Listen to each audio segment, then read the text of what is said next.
Hello everyone, आज हम पढ़ने वाले हैं अबाउट द चैप्टर सॉल्यूशंस, जिसमें हम जो मेन टॉपिक कवर करेंगे वो है सॉल्युबिलिटी। लेकिन उसके साथ साथ कुछ और टॉपिक्स हमको कवर करने हैं। सो इन दिस वीडियो ये सब टॉपिक्स डिस्कस होंगे, जो कि है unsaturated solutions, saturated solutions, solubility and finally the factors affecting solubility. तो सॉल्युबिलिटी को समझने के लिए सबसे पहले basic idea about unsaturated and saturated solutions होना बहुत ही जरूरी है। तो पहले इन्हीं दो को क्लियर करते हैं।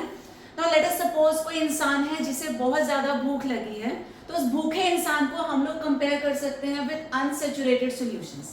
अब उस इंसान को जब खाने को मिल जाता है, वो खाना स्टार्ट करेगा। सपोज उसके सामने 4 चपातीज रखी गई है, वो 1 चपाती खाएगा। अभी उसके पास और कैपेसिटी है खाने की, उसने सेकंड चपाती को खाया, उसके बाद थर्ड को खाया, उसके बाद फाइनली 4th चपाती को भी उसने कंप्लीट कर दिया।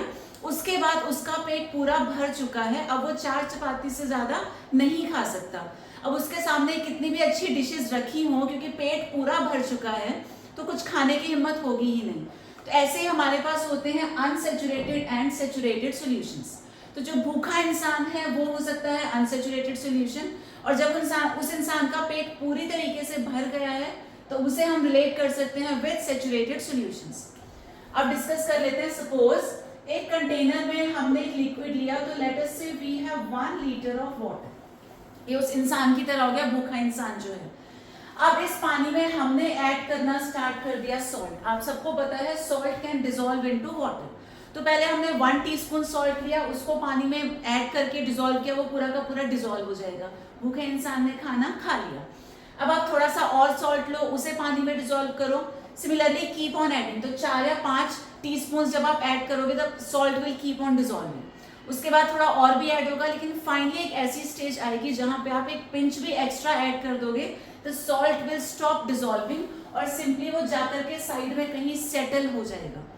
तो जब तक हम उस सॉल्वेंट में और सोल्यूट ऐड कर सकते थे, जब तक वो भूखा था, तब तक उसे क्या बोलते हैं, अनसैचुरेटेड सॉल्यूशन।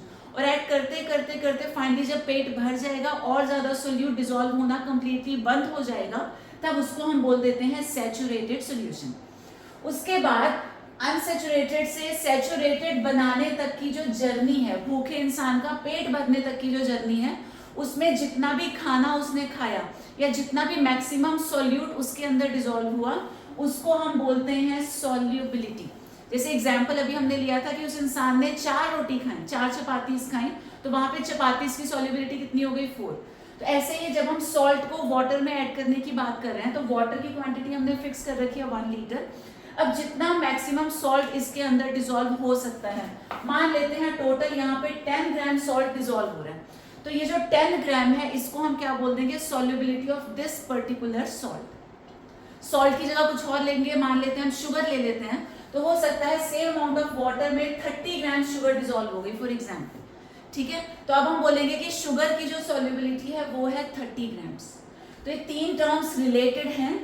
अनसैचुरेटेड सॉल्यूशन क्या है, जिसमें सोल्यूट और ऐड किया जा सकता है, बट ऐड करते करते करते जब फाइनली सोल्यूट डिसॉल्व होना बंद हो जाता है, तब वो बनता है सैचुरेटेड सॉल्यूशन। बिल्कुल सैचुरेट हो गया, फुल हो गया।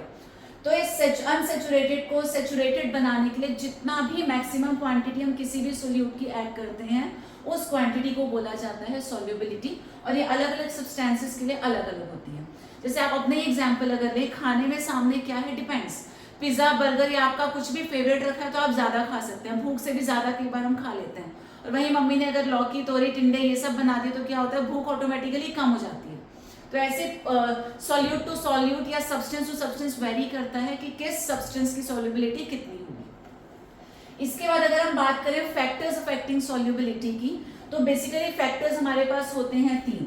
पहला फैक्टर रहेगा नेचर। तो this is the nature of solute as well as solvent. इन दोनों का नेचर क्या है, उससे बहुत ज्यादा फर्क पड़ता है कि सॉल्युबिलिटी कितनी होगी।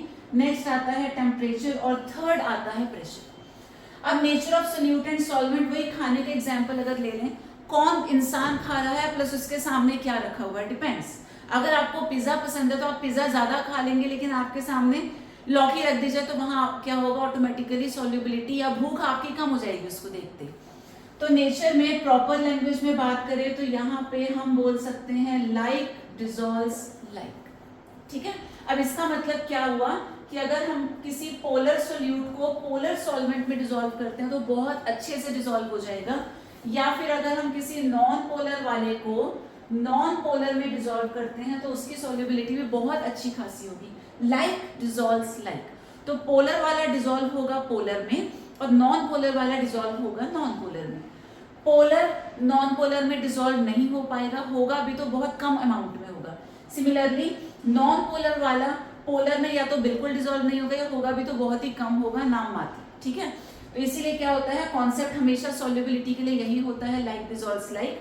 Polar substances dissolve in polar whereas non polar substances dissolve in non polar. Example भी ले लेते हैं। Suppose we have salt, common salt हमने ले लिया NaCl, Na positive Cl negative, तो ये पोलर तो नहीं है बट आयनिक, आयनिक इसको बोल सकते हैं। इसे अगर हम वाटर में डिसॉल्व करने की बात करें तो जो वाटर है, वाटर होता है पोलर, वाटर के पास ये चार्जेस हैं पार्शियल चार्जेस, तो ये पोलर है। यहाँ पे कंप्लीट चार्जेस है, ये हो गया आयनिक। तो आयनिक का हो पोलर का हो वो सोल्यूबल होते हैं, ठीक है। एक और इजी तरीके से आप याद रख सकते हो, पोलर का मतलब क्या हुआ, जिसके पास चार्ज है। तो चार्ज वाला सब्सटेंस चार्ज वाले सब्सटेंस में बहुत अच्छे से डिसॉल्व हो जाता है। तो जैसे NaCl है, यहाँ हम देख सकते हैं Na और Cl दोनों के पास चार्जेस हैं, तो ये बहुत अच्छे से पानी में जाके डिसॉल्व होगा, because water also has charges.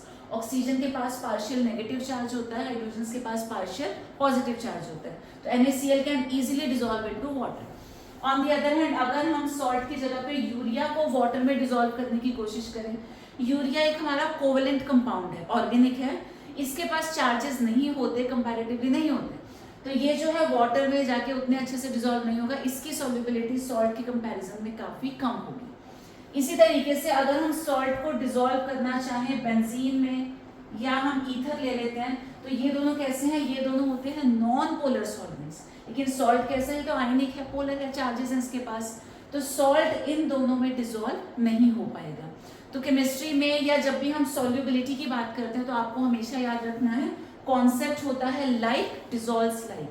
तो चार्ज वाले में और बिना चार्ज वाले में डिसॉल्व होते हैं, यानी कि polar compounds in polar and non polar substances will dissolve in non polar. उसके बाद दो और फैक्टर्स है हमारे पास, एक टेम्परेचर और एक प्रेशर, इसको अभी डिस्कस करते हैं।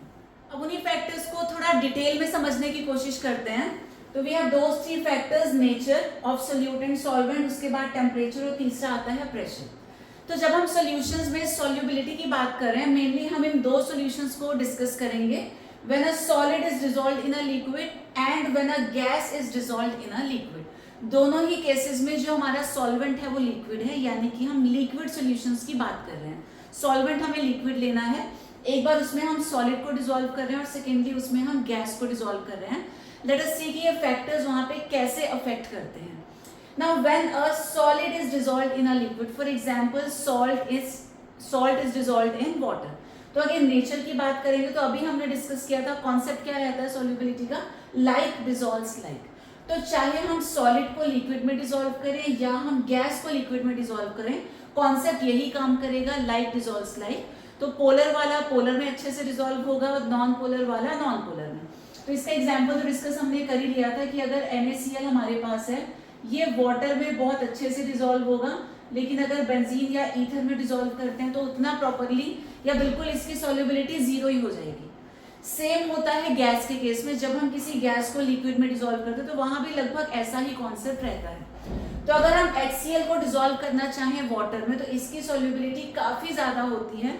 On the other hand when oxygen gas is dissolved in water, इसकी सॉल्युबिलिटी काफी कम है इन कंपैरिजन टू HCl। तो डिफरेंस क्यों है, HCl जो है ये आयोनाइज हो सकता है, ठीक है, वैसे गैसियस फॉर्म में होता नहीं, बट ये chances are there because chlorine जो है कंपैरेटिवली इलेक्ट्रोनेगेटिव है।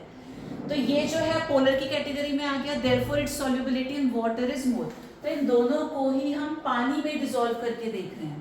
तो HCl की सॉल्युबिलिटी ज्यादा होगी because it can develop charges due to electronegativity of chlorine. On the other hand oxygen O2 में क्या है, दोनों ही ऑक्सीजन है, किसी के ऊपर कोई चार्ज नहीं आएगा, तो ये बिना चार्ज वाला है, ये नॉन पोलर है, तो नॉन पोलर की सॉल्युबिलिटी पोलर में हमेशा कम होती है। सेकेंड फैक्टर की बात करते हैं टेम्परेचर। तो यहाँ पे दोनों में थोड़ा सा डिफरेंस रहेगा। जब कभी हम किसी सॉलिड को लिक्विड में डिसॉल्व करेंगे तो हमें देखना पड़ेगा वो जो डिसोल्यूशन प्रोसेस है, तो एक नई टर्म है यहाँ पे डिसोल्यूशन। डिसोल्यूशन का मतलब हो गया डिसॉल्व करना। तो जब हम किसी सॉलिड को लिक्विड में डिसॉल्व कर रहे हैं तो हमें देखना पड़ता है वो जो डिसोल्यूशन प्रोसेस है वो एंडोथर्मिक है या एक्सोथर्मिक है। ठीक है, दोनों में से कुछ भी हो सकता है डिपेंडिंग अपॉन कि हमने सॉलिड या फिर हमने सॉल्यूट कौन सा लिया है। तो अगर प्रोसेस एंडोथर्मिक है, इन दैट केस टेम्परेचर बढ़ाने से सॉल्युबिलिटी बढ़ जाएगी as both of these are directly proportional. और अगर प्रोसेस एक्सोथर्मिक है तो यहाँ पे solubility is inversely proportional to temperature. Temperature बढ़ाएंगे तो सॉल्युबिलिटी कम हो जाएगी एंड वाइस वर्सा। तो ये चीज बहुत ध्यान देनी होती है। एंड ये कॉन्सेप्ट कहाँ से आया? This is all based upon Le Chatelier's principle, जो कि आपने क्लास 11th में पढ़ा था इक्विलिब्रियम वाले चैप्टर में। तो वही टॉपिक है ली चैटलियर्स प्रिंसिपल। तो इफ यू रिमेंबर क्या होता है एंडोथर्मिक रिएक्शंस की अगर हम बात करें, एंडोथर्मिक क्या होती है? Where energy is absorbed. ठीक है, याद होगा आपको endothermic reactions are those where energy is absorbed. तो ये वो रिएक्शंस हैं जो एनर्जी को एब्सॉर्ब करती हैं। हम भी क्या कर रहे हैं? टेम्परेचर बढ़ा रहे हैं, यानी कि एनर्जी ही तो दे रहे हैं। तो अगर हम एनर्जी दे रहे हैं टेम्परेचर की फॉर्म में तो ये उसको फेवर करेंगे। फेवर करेंगे तो सॉल्युबिलिटी हमेशा इंक्रीज हो जाएगी। On the other hand exothermic reactions वो होती हैं जहाँ पे एनर्जी रिलीज होती है, एनर्जी कम हो जाती है, बट हम क्या कर रहे हैं? हम टेम्परेचर बढ़ा रहे हैं, हम तो उसको ऑपोजिट कर रहे हैं। तो एक्सोथर्मिक में एनर्जी हमेशा रिलीज हो रही है, बट अगर हम इसको टेम्परेचर बढ़ा देंगे तो ऑब्वियसली सॉल्युबिलिटी क्या हो जाएगी? कम हो जाएगी। बट अगर इसके सपोर्ट में चले, क्योंकि ये एनर्जी को रिलीज करते हैं, हम भी टेम्परेचर को कम कर दें, जैसे हम टेम्परेचर को कम करेंगे तो वो कंडीशन इसको फेवर करेगी। तो in that case solubility will increase. तो ये आपको लर्न करना है। ऐसे ही जब हम किसी गैस को लिक्विड में डिसॉल्व करते हैं तो वहां पे हमेशा ही सॉल्युबिलिटी रहती है inversely proportional to temperature. Gases में कॉन्सेप्ट थोड़ा सा अलग चलता है।